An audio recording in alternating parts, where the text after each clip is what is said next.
Hello guys, welcome back to your own channel Navi classes once again. इस video में जो है हम आपके साथ डिस्कस करेंगे हरियाणा का टीजीटी का एग्ज़ाम, जो कि कॉमन था। जो फर्स्ट टू 50 क्वेश्चंस जो कॉमन थे, सब्जेक्ट वाइज नहीं थे, वो क्वेश्चंस हम इसमें कवर करेंगे। और आपकी जो आने वाले टीजीटी एग्ज़ाम्स हैं उनके लिए भी सेशन बहुत हेल्पफुल रहेगा, क्योंकि इसी टाइप के क्वेश्चन जो है वहाँ पर भी पूछे जाएंगे। और हो सकता है क्या पता कोई क्वेश्चन रिपीट भी हो जाए, तो अच्छे से ध्यान से जो है इनको कवर कीजिएगा। चलिए स्टार्ट करते हैं। विच हरियाणवी होस्टेड द तिरंगा। आपको बताना था इसमें कि किसने जो है तिरंगा फहराया है पांचवी जो हाईएस्ट पीक है माउंट मेरू ऑफ अफ्रीका उस पर। तो इसका जो है रोहताश खिलेरी आपका करेक्ट आंसर हो जाएगा, ऑप्शन ए। आगे बढ़ते हैं। Who won India's first ever gold medal in wrestling. तो देखिए 2010 के जो कॉमनवेल्थ गेम्स हुए थे उसमें रेसलिंग में मेडल किसने जीता था। तो इसका आपका जो करेक्ट आंसर बनेगा वो है आपका ऑप्शन बी, गीता फोगाट। आगे बढ़ते हैं। Who among the following is the first Urdu राजकवि ऑफ हरियाणा। हरियाणा के पहले उर्दू राजकवि आपको बताना है कौन है। तो फर्स्ट एंड लास्ट जो कवि हैं वो कौन है, लाला अनूप चंद आफ्ताब। देखिए उदयभान हंस जो है वो हरियाणा के, अगर पहले आधिकारिक राज्य कवि की कहीं बात करें हम, तो वो है आपके उदयभान हंस। लेकिन इसमें पूछा गया था उर्दू के राजकवि, तो वो कौन से हैं, अनूप चंद आफ्ताब। क्योंकि उदयभान जो है वो उर्दू के नहीं, वो किसके हैं, हिंदी के कवि। चलो आगे बढ़ते हैं क्वेश्चन नंबर 4 की तरफ। अगर आपको जो है इसमें वीडियो में कुछ हो सकता है इशू आए, क्योंकि इसका जो है ये रोटेट नहीं हो रहा है जैसे भी पेपर हमें मिला था, तो आप थोड़ा सा एडजस्ट कर लीजिएगा उसको। जो मेन मकसद था हमारा वो था कि आप सब तक ये पेपर के क्वेश्चंस पहुंचाना, ताकि उसी हिसाब से आप तैयारी कर सकें और जो एग्ज़ाम दे के आए वो आंसर मैच कर सकें। तो कोटला हिल्स जो है वो कहाँ पर स्थित हैं। तो इसका जो करेक्ट आंसर जो आपका बनेगा वो है आपका नूह डिस्ट्रिक्ट, नूह जिले में जो है कोटला हिल्स सिचुएटेड है। आगे बढ़ती है। जो अगला क्वेश्चन आपका था 5th क्वेश्चन कि लेटेस्ट रिपोर्ट के अकॉर्डिंग जो स्टेट फॉरेस्ट रिपोर्ट है उसके अकॉर्डिंग आपको बताना था कि हरियाणा का कितना परसेंट एरिया जो है टोटल ज्योग्राफिकल एरिया का वो फॉरेस्ट कवर के अंडर आता है। तो इट्स 3.63%। तो ऑप्शन ए इसका करेक्ट हो जाएगा। विच of the following statement about Haryana high court and Punjab. Haryana and Punjab high court से संबंध में आपको बताना था कि कौन सी स्टेटमेंट करेक्ट है। तो देखिए पहली स्टेटमेंट पर अगर हम गौर करें कि 56 जजेस होते हैं, तो वो स्टेटमेंट तो करेक्ट नहीं है, क्योंकि इसमें जो है आपके 38 परमानेंट जज होते हैं और 30 जो है वो आपके एडिशनल जज होते हैं। तो टोटल 68 हुआ, तो ये स्टेटमेंट तो ऑब्वियसली इनकरेक्ट हुई। रविशंकर झा जो है चीफ जस्टिस हैं अब एट प्रेजेंट, तो ये तो आपका करेक्ट है। और देखते हैं अगर हम कि बिल्डिंग को ली कॉर्ब्यूजियर ने जो है डिज़ाइन किया था, ये भी सही है। तो सेकंड और थर्ड सही है, इस हिसाब से ऑप्शन भी आपका करेक्ट हुआ कि ऑप्शन जो सेकंड और थर्ड है वो करेक्ट है। तो 6th का बी आपका करेक्ट हुआ। बढ़ते हैं 7th क्वेश्चन की तरफ। इसकी पीडीएफ जो है वो आपको टेलीग्राम से मिल जाएगी। नवी क्लासेस हमारा टेलीग्राम चैनल है, वहाँ ज्वाइन कर लेना। और इस चैनल को सब्सक्राइब नहीं किया तो ये भी कर लीजिएगा और आगे भी पेपर को शेयर कर देना। कॉन्स्टिट्यूशनल हेड जो है गवर्नमेंट का कौन होता है। तो ये तो आपको पता था, इजी क्वेश्चन है कि जो गवर्नर होता है वो कॉन्स्टिट्यूशनल हेड होता है किसी भी स्टेट का। आगे है कि संत रविदास जो शिक्षा सहायता योजना है वो किस संदर्भ में है। तो देखिए ये है कि जो भी लेबर वर्कर्स हैं जो कि फ़ी पे नहीं कर सकते उन अपने बच्चों की, उनके लिए ये शिक्षा सहायता योजना है। तो इनमें से ऐसे कोई ऑप्शन नहीं होगा, ऑप्शन डी इसका करेक्ट होगा, इनमें से कोई नहीं, क्योंकि वो ऐसे लेबर वर्कर्स जो अनेबल हैं फ़ी पे करने में, तो वो इसका करेक्ट आंसर होना चाहिए था, जो कि ऑप्शंस में नहीं है। हरियाणा की पहली कम्युनिटी रिजर्व साइट। पहले तो आपको ये भी पता होना चाहिए कि कौन सी साइट है, वो ब्रह्म सरोवर तालाब है। तो वो कहाँ पर है, तो वो है थाना विलेज में। थाना जो विलेज है आपका उसमें कुरुक्षेत्र के थाना में। अगला है कि चित्र चौदस का जो मेला लगता है वो कहाँ लगता है। तो 10th क्वेश्चन का जो है आपका वो उसका भी कुरुक्षेत्र ही सही आंसर है आपका, ऑप्शन सी, क्योंकि 3 दिवसीय जो ये मेला लगता है वो कुरुक्षेत्र के पेहवा में लगता है। अगला क्वेश्चन है 11th, which of the following folk dances belong to Haryana. Haryana से कौन सा फोक डांस इनमें से बिलोंग करता है? तो धमाल जो है वो हरियाणा से बिलोंग करता है। और देखिए बिहू भी बहुत बार पेपरों में आता है, क्योंकि हरियाणा का है इसलिए नहीं हरियाणा का पेपर था इसलिए ये नहीं आया, अदरवाइज बिहू असम का और यक्षगान जो है कर्नाटक का, ये बहुत बार पेपर में आते हैं। मनोहर ज्योति योजना जो है वो स्कीम किस लिए है? तो मनोहर ज्योति योजना जो स्कीम स्टार्ट की गई हरियाणा सरकार के द्वारा, वो किस लिए है कि वो सोलर पैनल्स लगाने के लिए है। तो ऑप्शन सी, घरेलू सौर ऊर्जा के लिए वो है। इसके लिए जो गवर्नमेंट है वो सब्सिडी भी प्रोवाइड करवाती है। आगे देखते हैं क्वेश्चन नंबर आपका 13, हरियाणा मेरी फसल मेरा ब्यौरा, ये पोर्टल किसके लिए है? ये है कि जो भी फार्मर्स हैं वो लॉगिन कर सके और अपनी फसल जो है वो ऑनलाइन सेल कर सके, उसके लिए। 14th क्वेश्चन है, कल्याणा जो गांव है भिवानी डिस्ट्रिक्ट का, वो किस चीज़ के लिए फेमस है, किस खनिज के लिए? तो देखिए ये जो आपका फेमस है वो इटाकोलोमाइट के लिए है, वो ऑप्शन में नहीं था। इटाकोलोमाइट जो है वो एक फ्लेक्सिबल स्टोन होता है, लेकिन वो क्वार्जाइट का जो है होता है, तो ऑप्शन डी इसका होना चाहिए मेरे हिसाब से। बाकी इटाकोलोमाइट जो है, अगर इन्होंने या फ्लेक्सिबल स्टोन दिया होता, इन्होंने मूविंग स्टोन दिया है तो मूविंग नहीं कहेंगे हम, फ्लेक्सिबल ऑप्शन होता तो वो होता। अब ऑप्शन डी के साथ जाएंगे। अगला है कि इसमें पूछा गया है स्वामी ओमानंद जो सरस्वती म्यूज़ियम है वो कहाँ पर है, किस डिस्ट्रिक्ट के अंदर है? तो वो पूछा गया है, तो ये है आपका झज्जर डिस्ट्रिक्ट में, तो झज्जर इसका सही जवाब होगा। अगला है all of the following are tehsils of Rewari. तो रेवाड़ी कोसली और जो बावल हैं ये रेवाड़ी की तहसील है, नूह इसकी तहसील नहीं है, तो ऑप्शन बी जो है नूह वो इसका करेक्ट आंसर होगा। When did biomass plant start in Haryana? Haryana में बायोमास प्लांट कब शुरू हुआ? तो इसका जो करेक्ट आंसर है वो आपका 2013 वर्ष रहेगा, ऑप्शन ए।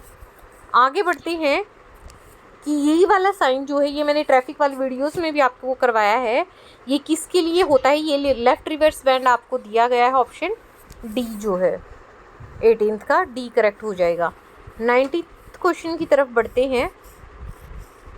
ये थोड़ा पेपर का फॉर्मेट मतलब ऐसे है कि पीडीएफ जैसे भी आई थी हमें मिली थी तो वो इसी फॉर्म में थी, इसी वजह से थोड़ा इशू हुआ है। आप अपनी स्टेबिलिटी के अकॉर्डिंग अपना फ़ोन जो है रोटेट करके आप देख लीजिएगा। MVA स्टैंड्स फॉर, MV जो है मोटर व्हीकल एक्ट जो है इसकी फुल फॉर्म पूछी गई थी, तो 19th का बी जो है MVA 1988 मोटर व्हीकल एक्ट 1988 जो है इसका सही जवाब है। You should know the dash of the vehicle you are going to drive. जो आप व्हीकल आप चलाने जा रहे हैं उसका आपको क्या पता होना चाहिए? तो उसके आपको क्या पता होना चाहिए? व्हीकल के रोड साइन थोड़ा ना होते हैं, व्हीकल के रोड साइन नहीं होते, ट्रैफिक सिग्नल ये व्हीकल के नहीं होते हैं। ये मतलब आपको ड्राइविंग के लिए ये इन चीज़ों का ध्यान रखना होता है। व्हीकल का आप क्या चेक करेंगे? फीचर्स आप व्हीकल के चेक करेंगे चलाने से पहले, तो 20th का सी होगा। अगला जो है ये जो होता है ये मैं आपको अपनी प्रीवियस वीडियोस में मैंने आपको रोड सेफ्टी वाली में करवाया भी था। जिन कैंडिडेट्स ने आगे पेपर देना है वो रोड सेफ्टी और फर्स्ट एड से करके एक जो है प्लेलिस्ट बनाई गई है, वहाँ पर वीडियोस देख लीजिएगा। ये किस लिए होता है? ये होता है कि जो व्हीकल की स्पीड है वो आपको एक्सीड नहीं करनी है 50 किलोमीटर पर आवर्स से। ट्रैफिक सिग्नल लाइट जो होती हैं वो क्या क्या होते हैं? ऊपर रेड आती है, नीचे येलो आती है, उसके नीचे ग्रीन आती है। तो रिस्पेक्टिवली वर्ड लिखा हुआ था तो आपको ऑर्डर में बतानी थी, इस ऑर्डर में तो नन ऑफ द अबव होगा। वैसे तो रेड येलो ग्रीन तीनों कलर होते हैं, बट ऑर्डर क्या होता है? ऊपर रेड फिर येलो देन ग्रीन आता है। Observable behaviours which a teacher can use in class to bring the people an idea और पॉइंट इज टेक्निकली कॉल्ड। इसको क्या बोलेंगे वो आपको बताना था। तो देखिए शिक्षण कौशल ही ये होगा, आपका टीचिंग स्किल ही तो होगा। और फिर है अगला सेक्शन 10 जो है RTE का वो किस चीज़ के साथ डील करता है ये आपको बताना था। तो सेक्शन 10 में जो है माता पिता और अभिभावक के जो कर्तव्य हैं पेरेंट्स और गार्जियन के वो इसमें आपको दिए हुए हैं, तो ऑप्शन सी इसका जो है करेक्ट है 24th का। बढ़ते हैं अगले क्वेश्चन की तरफ। विच ऑफ द फॉलोइंग, एसएमसी जो होती है स्कूल मैनेजमेंट कमेटी, उसका क्या फंक्शन होता है? तो ये सब उसके फंक्शन होते हैं, ABC, all of the above correct हो जाएगा। वो विद्यालय के काम की निगरानी भी रखना, स्कूल डेवलपमेंट प्रोग्राम भी चलाना, उसको प्रिपेयर करना, रिकमेंड करना, यूटिलाइजेशन ऑफ ग्रांट, जो भी ग्रांट आई है उसको मॉनिटर करना कि किस तरीके से उसको यूटिलाइज किया जाएगा, ये सब उसके होंगे। अगला है एक प्रोवर्ब, आपने बहुत बार सुना होगा पहले भी, कि a picture is worth than 1000 words, कि एक पिक्चर जो है वो किससे ज़्यादा वैल्यूएबल होती है? बहुत सारे वर्ड्स से। तो ऑप्शन इसका क्या हो जाएगा? अ पिक्चर, ऑप्शन डी, तस्वीर। टीचिंग इज़ टू इम्पार्ट, शिक्षण किस लिए होता है? नॉलेज, स्किल, अंडरस्टैंडिंग, सभी चीज़ों के लिए तो होता है, ऑल ऑफ दीज। इनमें से कौन सी एक एजुकेशनल कमेटी नहीं है? तो देखिए कोठारी कमीशन तो आप बहुत बार आपने पढ़ा होगा, कोठारी सुब्रमण्यम और कस्तूरी रंगन। अशोक मेहता जो है इसका करेक्ट आंसर हो जाएगा, जो नहीं है Ashok Mehta committee. Which of the following perspectives of on school leadership focus on empowering teachers to take leadership role? तो लीडरशिप रोल किस में? इंस्ट्रक्शनल लीडरशिप में आते हैं। अगर किसी प्राइमरी स्कूल में 98 बच्चे हैं तो कितने टीचर होंगे? 30 बच्चों पे एक टीचर होता है, तो उस हिसाब से जो है 90 पे तो 3 आगे कोई भी बच्चा बढ़ेगा तो 4th टीचर होगा। लेकिन 121 से 200 के बीच जब संख्या होगी बच्चों की, तब हेड टीचर आएगा। तो हेड टीचर वाला ऑप्शन बिल्कुल नहीं होगा इसमें, ऑप्शन बी जो है वो इसका करेक्ट होगा। No teacher will engage in, कोई भी टीचर जो है वो प्राइवेट ट्यूशन नहीं दे सकता, कॉर्पोरल पनिशमेंट या जेंडर बेस्ड डिस्क्रिमिनेशन नहीं कर सकता। तो option D, all of the above जो है इसका सही जवाब होगा। बढ़ते हैं क्वेश्चन नंबर 32 की तरफ। जो RIE, CIT, NIE और ये सब हैं, ये किसकी कॉन्स्टिट्यूशनल यूनिट्स हैं? आपकी NCERT की। RTE का फुल फॉर्म जो है राइट ऑफ चिल्ड्रन इसमें आता है, तो ये वाला हो जाएगा, right of children to free and compulsory education act. Chief responsibility किसी प्रिंसिपल की क्या होती है? तो ये होता है, देखिए गाइडेंस वाला तो गाइडेंस काउंसलर भी कर सकता है, और मतलब वो पूरी मैनेजमेंट कमेटी करेगी। तो इंस्ट्रक्शनल प्लान की लीडरशिप करना जो है ये प्रिंसिपल का फंक्शन होगा। विल बोर्ड एग्जाम भी continued in NEP 2020 for class 10 and 12? Yes, हाँ, क्योंकि जो है इसमें ये होंगे, लेकिन हाँ कंटिन्यूड विद रीडिज़ाइन, आप पर डी होना चाहिए, ए नहीं, कंटिन्यू तो होंगे लेकिन रीडिज़ाइन के साथ, तो ऑप्शन डी पे के साथ जाएंगे। वोकेशनल एजुकेशन आपकी 6th क्लास से ही स्टार्ट हो जाएगी। अगला है NEP 2020 में गर्ल्स के लिए क्या क्या स्पेशल स्कीम्स हैं? तो तीनों ही चीज़ें हैं गर्ल एजुकेशन को एम्पावर करने के लिए, all of the above correct हो जाएगा। बढ़ते हैं आगे 38 की तरफ। इसमें पूछा गया था biological indicator of sulphur dioxide pollution, तो इसमें लीचेंस जो है इसका ऑप्शन डी सही जवाब होगा। Negative health effect loud noise का क्या होगा? तो उसमें क्या होगा, आपको कानों से रिलेटेड जो है वो बीमारी होगी, तो ऑप्शन डी जो है टिनिटस, ये जो है वो कानों से रिलेटेड बीमारी है। वैसे भी ये सब तो जो है इसके ऑप्शन वैसे भी नहीं हो सकते थे, अगर आप ध्यान से पढ़ेंगे तो लाउड नॉइज़ जो है वो क्या करेगी, ये तो सब इसके अगेन पॉइंट्स थे, तो ऑप्शन डी ही करेक्ट था। वैसे भी अगर आपको नहीं उस बीमारी के बारे में भी पता है तो कई बार प्रेजेंस ऑफ माइंड जो है काम कर जाती है। कौन सी लेयर है जो हमें ना ज़्यादा गर्म रखती है समर में, ना ज़्यादा ठंडा विंटर में? तो वो कौन सा है आपका? ग्रीन हाउस प्रभाव, ग्रीन हाउस इफेक्ट।